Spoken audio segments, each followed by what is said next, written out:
دا واړه بهر ولاړ دي رنګ یې تور شو دا واړه بهر ولاړ دي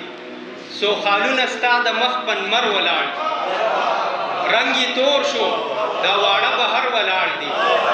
رنګ یې تور شو ډېره مننه رنګ یې تور شو دا واړه بهر ولاړ دي سو خالونه رنګ یې تور شو دا واړه بهر ولاړ دي رنګ یې تور شو دا واړه بهر ولاړ دي سو خالونه ستا د مخ په نمر ولاړ دي مننه جی او اور یې سوي دي د پیغلو سانګو زړونه یا ځکه صرف تاسو ډالۍ وي اور یې سوي دي د پیغلو سانګو زړونه غریو نیولي مې د غره نختر ولاړ دي ډېره مننه اور یې سوي دي د پیغلو سانګو زړونه غریو نیولي مې د غره نختر ولاړ دي ډېره مننه جی او شعر دی چې سر مې مه پرې کوه ګوره سر به وخورې سر مې مه پرې کوه ګوره سر به وخورې محلونه دې زما په سر ولاړ دي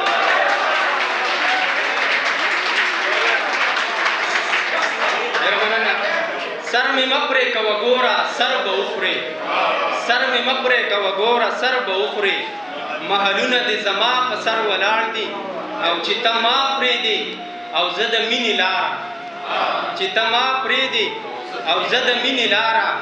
ډېر په تمه اوس د دې خبر ولاړ دي چې ته ما پرېږدې ډېره مننه چې ته ما پرېږدې او زه د مینې لاره ډېر په تمه اوس د دې خبر ولاړ دي او ماتول غواړي شبابه سم له ویښه ماتول غواړي شبابه سم له ویښه د دې ځینو ځینو سم ښکر ولاړ دي ډېره مننه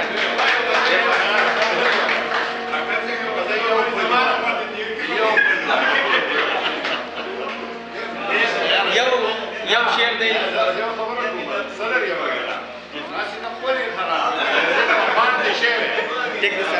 یو دوه شعرونه دي یاد کړه تاسو خوشحاله دي چې سپینو ماڼو ته مې خیرې وځي له خولې شبابه سپینو ماڼو ته مې خیرې وځي له خولې شبابه چې د مزدور د لاسو سپینې پولۍ ووینمه او یو شعر بل دی چې دا په وینو ککړ لاس ووینځه بس کا دا په وینو ککړ لاس ووینځه بس کا د قابیل د قبیلې سړي ته وایه ډېره مننه جي او دا یو غزل دی لنډ چې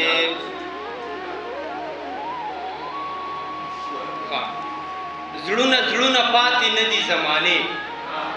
زړونه زړونه پاتې نه دي زمانې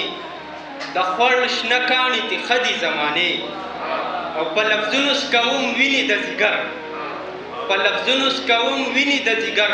خراب شوي مې مازغه دي زمانې او په لینده کې څوک د جبر غشی ږدي په لینده کې څوک د جبر غشی ږدي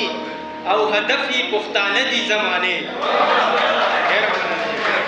په لینده کې څوک د جبر غشی ږدي